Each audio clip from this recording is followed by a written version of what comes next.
Assalamualaikum warahmatullahi wabarakatuh. Nama saya Melisa, jurusan Hukum Ekonomi Syariah Unit 2 semester 4, mata kuliah Fikih Syiasya. Di sini saya akan menjelaskan tentang gambaran masyarakat Arab Jahiliyah. Setelah membahas kondisi politik dan agama di Jazirah Arab, kini kita akan membahas secara ringkas kondisi sosial, ekonomi, dan akhlak. Yang pertama, kondisi sosial. Di kalangan masyarakat bangsa Arab terdapat beberapa kelas masyarakat yang kondisinya berbeda satu sama lain. Hubungan seseorang dengan keluarga di kalangan bangsawan saat di lingkungan dan diprioritaskan, dihormati, dan dijaga sekalipun harus dengan pedang yang terhunus dan darah yang tertumpah. Jika seorang ingin dipuji dan terpandang di mata bangsa Arab karena kemuliaannya dan keberaniannya, maka dia harus banyak dibicarakan kaum wanita. Jika seorang wanita menghendaki, maka dia bisa mengumpulkan beberapa kabilah untuk suatu perdamaian. Dan jika mau dia menyalahkan api peperangan dan pertempuran di antara mereka, sekalipun begitu seseorang laki-laki tetap dianggap sebagai pemimpin di tangan keluarga yang tidak boleh dibantah dan setiap perkataannya harus dituruti. Hubungan laki-laki dan wanita harus melalui persetujuan wali wanita. Seseorang wanita tidak bisa menentukan pilihannya sendiri. Begitulah gambaran secara ringkas kelas masyarakat bangsawan.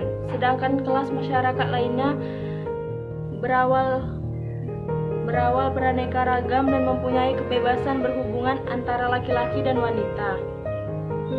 Kami tidak bisa menggambarkan secara detail kecuali dengan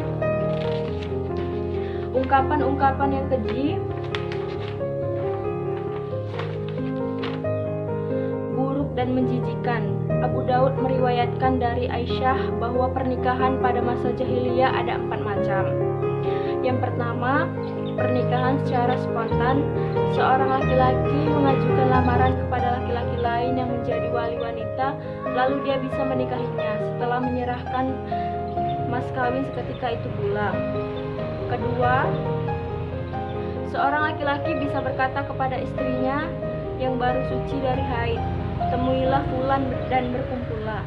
Suaminya tidak mengumpulkan dan sama sekali tidak menyentuhnya, sehingga ada kejelasan bahwa istrinya hamil dari orang yang disuruh mengumpulinya.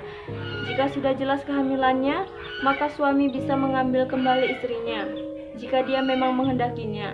Hal itu yang demikian ini dilakukan karena dia menghendaki kelahiran secara anak yang baik dan pintar. Pernikahan selama ini disebut nikah istibadah. Yang ketiga, pernikahan poliandri, yaitu pernikahan beberapa orang laki-laki yang jumlahnya tidak mencapai 10 orang, yang semuanya mengumpuli seorang wanita setelah wanita itu hamil dan melahirkan bayinya. Maka selang beberapa hari kemudian, jika dia mengundang semua laki-laki yang berkumpul dengannya dan mereka tidak bisa menolak hingga berkumpul di hadapan, lalu dia berkata, "Kalian sudah mengetahui apa yang sudah terjadi, dan kini aku telah melahirkan bayi ini adalah anakmu, hai fulan." Dia menunjuk siapapun yang dia sukai di antara mereka seraya menyebutkan namanya.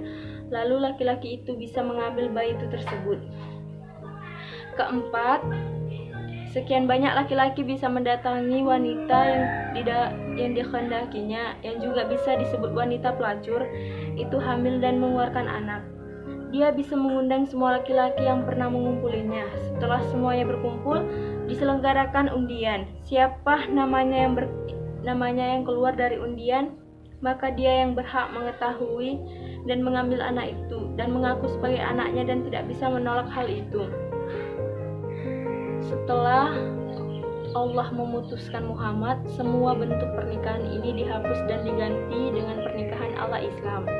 Laki-laki dan wanita bisa saling berhimpun dalam berbagai medan perperangan yang disebut tajamnya mata padang dan anak panah. Pihak menang dalam perperangan antara kabilah bisa menawan para wanita pihak yang kalah, lalu menghalalkan memberikan kehinaan selama hayatnya.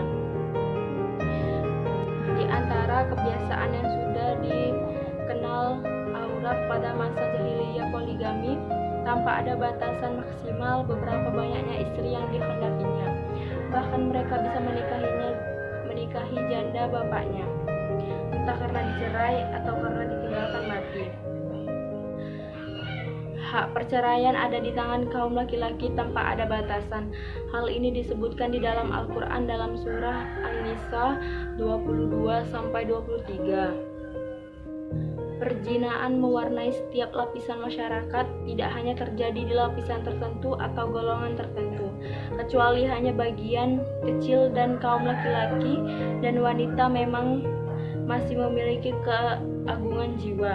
Mereka tidak mau terjerumus dalam kehinaan ini. Namun kondisi orang-orang yang mereka dalam kaitan akan masalah ini lebih baik daripada orang awam dan hamba sahaya. Menurut persepsi umum semasa jahiliyah, perzinaan ini tidak dianggap aib yang mengotori keturunan. Abu Daud meriwayatkan dari Umar bin Syu'aib dan bapaknya dan kakeknya, dia berkata, ada seorang laki-laki berdiri seraya berkata, "Wahai Rasulullah, sesungguhnya Fulan adalah anakku karena aku pernah bersetubuh dengan seorang budak perempuan pada masa jahiliyah." Ungkapan-ungkapan yang keji, buruk, dan menjijikkan Abu Daud meriwayatkan dari Aisyah. Astagfirullah.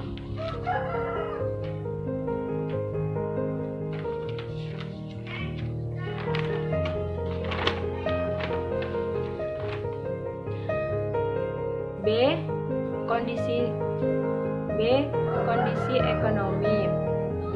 Kondisi ekonomi mengikuti kondisi sosial yang bisa dilihat dari jalan kehidupan bangsa Arab. Perdagangan merupakan sarana yang paling dominan untuk memenuhi kebutuhan hidup. Jalur-jalur perdagangan tidak bisa dikuasai begitu saja kecuali jika sanggup memegang kembali keamanan dan perdamaian. Sementara itu, kondisi yang pernah seperti ini tidak terwujud di Jazirah Arab kecuali pada bulan-bulan suci. Pada saat itulah dibuka pasar-pasar Arab yang sangat terkenal seperti Uqaz, Zilmazat, Muzizah, dan lain-lainnya. Tentang perindustrian atau kerajinan, mereka adalah bangsa yang paling mengenalnya. Kebanyakan hasil kerajinan yang ada di Arab seperti jahit-menjahit, menyemak kulit, dan lain-lainnya berasal dari rakyat Yaman. Iran dan pinggirannya Syam, sekalipun begitu di tengah daerah adalah pertanian dan pengambilan hewan ternak. Sedangkan wanita-wanita cukup menangani permintaan, tetapi kekayaan yang dimiliki bisa mengundang pecahnya perperangan, kemiskinan, kelaparan, dan orang-orang yang telanjang merupakan yang biasa di tengah masyarakat. Akhlak. Memang tidak memungkiri bahwa di tengah kehidupan orang-orang jahiliyah banyak terdapat hal-hal yang murah, amoralitas, dan masalah-masalah yang tidak bisa diterima akal sehat dan tidak disukai manusia.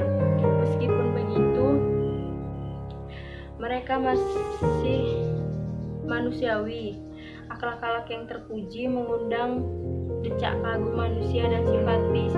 Di antara akhlak-akhlak itu adalah